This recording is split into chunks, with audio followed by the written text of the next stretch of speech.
Hello guys, welcome to my channel. तो मैं आज आइस फैंटेसी डेस्टिनी का जो सीजन 2 है उसको एक्सप्लेन कहने वाली हूँ। ये इसका एपिसोड नंबर 1 है। कहानी की शुरुआत में हमें ये दिखाया जाता है कि साल 2020 चल रहा होता है और इसमें कसुओ जो हमारी मेन लीड होती है उसका पुनर्जन्म हुआ होता है। इस जन्म में इसका नाम फेंगसुओ होता है। वो पहाड़ों पे चढ़ाई कर रहा होता है कि अचानक से उसके माथे पर रैड सी फ्लेम स्ट्राइक करती है। जब वो अपनी आंखें खोलता है तो वो अपने आप को एक अनजान सी जगह पे पाता है। जब वो शीशे में अपनी शक्ल देखता है, वो देखता है कि वो पूरी तरह से उसकी जो अपीयरेंस होती है वो चेंज हो गई होती है। उसके बाल सफेद कलर के हो गए होते हैं और आंखें नीली हो गई होती हैं। आदमी हाथ में एक छड़ी लिए हुए उसकी तरफ आता हुआ दिखाई देता है। वो उसे कहता है कि तुम मेरे पास मत आओ, तुम कौन हो। इस पर वो दूसरा आदमी कहता है कि मैं आपका 10,000 साल से भी ज्यादा समय से इंतजार कर रहा था। आपके घर में स्वाग और फायर ट्राइब्स थे। वो 2 डिफरेंट प्लैनेट्स में चेंज हो गए हैं और इंसान उन्हें कहते हैं मार्स एंड प्लूटो। वो जगह जहां पर आप रहते हो उस जगह को इंसान धरती कहते हैं। पर फेंगसुओ कहता है कि बस अभी एक्टिंग करना बंद करो। मुंह टेक्नोलॉजी को अनाउंस करने वाली है। हमारे राइवल सारी दुनिया में फैले हुए हैं। सभी हमारी टेक्नोलॉजी को चिराना चाहते हैं, पर तुम वो पहले इंसान हो जिसने मेरे सपने के अंदर घुसकर मुझे ही पकड़ लिया। पर मैं तुम्हें एक बात बता देता हूं कि ये मेरा सपना है, इसलिए मैं जो चाहूं वो कर सकता हूं। मैं इस सपने को आसानी से तोड़ सकता हूं और फिर मैं इस सपने से जाग जाऊंगा। ऐसा कहकर फेंगशु आइस पिलर पे पंच मारता है। वो दूसरा आदमी कहता है, मेरे राजा की आप ठीक हो? फेंगशु जवाब देता है, तुमने कौन सी टेक्निक का यूज किया है? पर वो आदमी कहता है कि ये सब कुछ रियल है। फेंगशु उससे कहता है कि तुम्हारी टेक्नोलॉजी बहुत अच्छी है, क्या तुम मेरे साथ काम करोगे? ऐसा कहते ही फेंगशु ये सब देखकर बहुत हैरान हो गया होता है। फेंगशु उस दूसरे आदमी से पूछता है ये क्या हुआ था। उस पर दूसरे आदमी कहता है, मेरे राजा, आप आइस ट्राइब के राजा हैं, आप आइस फैंटेसी वर्ल्ड के लीडर हैं, आप इन्हीं सभी पावर्स के साथ पैदा हुए थे। फेंगशु बहुत हैरान होता है। वो अपने हाथों के उंगलियों की तरफ देखता है।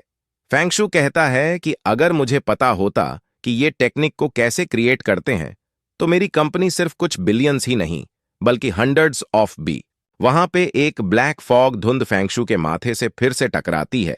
फेंगशु को उसके मॉडर्न वर्ल्ड में दिखाया जाता है और दिखाया जाता है कि फेंगशु जो उस वक्त पहाड़ से गिरने वाला था वो इस समय जमीन पर होता है।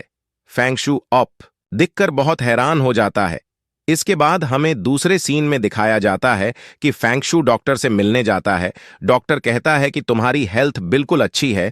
इस पर फेंगशु कहता है कि जब मैं सुबह उठा मैंने अपनी उंगली को पानी के अंदर डाला तो वह पानी पूरा का पूरा बर्फ में बदल गया। और जब मैं नदी के पास पानी पीने गया था उस वक्त भी जब मैंने पानी को छुआ था उस नदी का पूरा पानी मेरे छूते ही बर्फ में बदल गया था। इस पर डॉक्टर जाता है कि अब मुझे समझ आ गया। इन शुद्ध डॉक्टर से कहते हैं कि आखिरकार आपको पता चली गया कि मुझे कुछ हुआ है। प्रोडॉक्टरों से कहता है कि आप इस वक्त मेंटली और फिजिकली थोड़े से थके हुए आपकी आंखों में मेन स्ट्रेस दिखाई दे रहा है। शो कहता है, मुझे पता चल गया आप मुझ पर विश्वास नहीं कर रहे हैं। ठीक है, मैं आपको दिखाता हूं।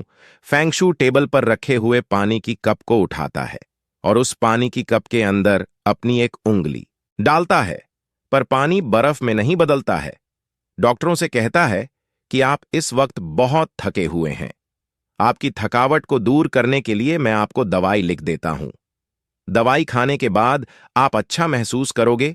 इसके बाद हमें एक सीन को दिखाया जाता है जहां पर एयरपोर्ट में हमारी जो फीमेल में लीड है उसे दिखाया जाता है। उसका नाम लुट है और वह एक बहुत ही फेमस एक्ट्रेस है। एयरपोर्ट पर दिखाया जाता है कि लुट की एंट्री होती है और उसके सारे फैंस ऑटोग्राफ लेने के लिए आते हैं और वो सभी उसे घेर लेते हैं। वो बारी बारी से सबको ऑटोग्राफ दे रही होती है। इसके साथ ही दिखाया जाता है कि जो फैंग शो होता है वो उन्हीं फैंस के साइड में से क्रॉस करता हुआ फोन पे बात करते हुए निकल जाता है। अब हमें नेक्स्ट सीन में दिखाया जाता है फैंग शो को उसके न्यू प्रोजेक्ट लॉन्च के साइट में दिखाया जाता है। वो कहता है कि मेरे प्रोजेक्ट के जरिए हम अपने सपनों को रियलिटी में देख सकते हैं। जिस तरह से हम किसी फिल्म को देख सकते हैं उसी तरह से हम अपने सपनों को भी रियलिटी फॉर्म में देख सकते हैं। सभी लोग कहते हैं कि सुनने में अच्छा लग रहा है। इसके बाद फेंगशू अपनी dream watcher machine, dream watch और ड्रीम की जैसे प्रोडक्ट के बारे में बताता है। वो ड्रीम वॉच को एक आदमी की बाजू पे पहना देता है और उसके बाद ड्रीम की हेल्प से ड्रीम वॉचर मशीन की थ्रू स्क्रीन पर उस आदमी के ड्रीम को दिखाया जाता है। इसके बाद एक लड़की जिसका नाम मिश चैन होता है, उसके सपने को दिखाया जाता है। पर ऐसा दिखाया जाता है कि जो मिश चैन की बॉडी होती है, जो उस वक्त ड्रीम वॉचर मशीन के अंदर होती है, उसकी बॉडी के अंदर कुछ अजीब सी मूवमेंट्स होना शुरू हो जाती है। ये सब देखकर फेंगशू मिश चैन को उसके सपने से बाहर ले आता है। फेंगशू अपनी असिस्टेंट शाशाओ को कहता है कि मिश चैन को रेस्ट करने के लिए ले जाओ, और वो दोनों वहां से चली जाती है। इसके बाद फेंगशू जो वहां पे ऑडियंस होती है उनको कहता है कि ड्रीम जो होते हैं वो ह्यूमन माइंड में एक यूनिवर्स की तरह होते हैं। सपने को तैयार करना इस तरह से है जैसे किसी रेगिस्तान में एक शहर को बिल्ड करना। सभी को एक सेफ एरिया के अंदर ही रहना चाहिए। इसके साथ ही वो अपनी स्पीच को खत्म करता है और वहां से चला जाता है। नेक्स्ट सीन में हमें दिखा जाता है कि फेंगशू अपने ऑफिस में होता है और वो अपनी असिस्टेंट शाशा को कहता है कि हमारे टेक्निकल डिपार्टमेंट को जल्दी से बताओ। इस लास्ट टाइम आपने कहा था कि आप चाहते हैं कि सेलिब्रिटी लुआ लू हमारे ड्रीम प्रोजेक्ट की रिप्रेजेंटेटिव बने। कल उनकी एक प्रेस कॉन्फ्रेंस है। फेंगशू कहता है कि हम वहां जाएंगे। नेक्स्ट सीन में हमें प्रेस कॉन्फ्रेंस को दिखाया जाता है जहां पे बहुत सारे रिपोर्टर्स मिस लुआ लुआ को उनकी न्यू सॉन्ग की रिलीज, जिसका नाम होता है लेट मी फ्लाई हाई, के बारे में क्वेश्चनिंग कर रहे होते हैं। वहीं दिखाया जाता है कि मिस फेंगशू अपनी असिस्टेंट के साथ उस प्रेस कॉन्फ्रेंस को अटेंड कर रहे होते हैं। एक रिपोर्टर लुआ लू से पूछता है कि आपको इस song let me fly high को क्रिएट करने का आइडिया कहां से मिला। इस पर लुआ लुआ जवाब देती है कि मुझे मेरे सपने से इसे क्रिएट करने का आइडिया मिला है।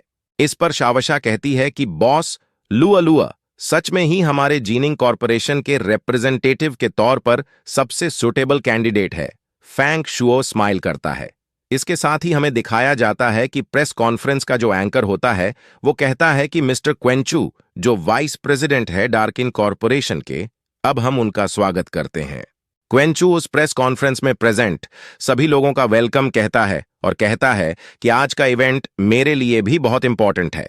मैं इस दिन का 3 सालों से इंतजार कर रहा था।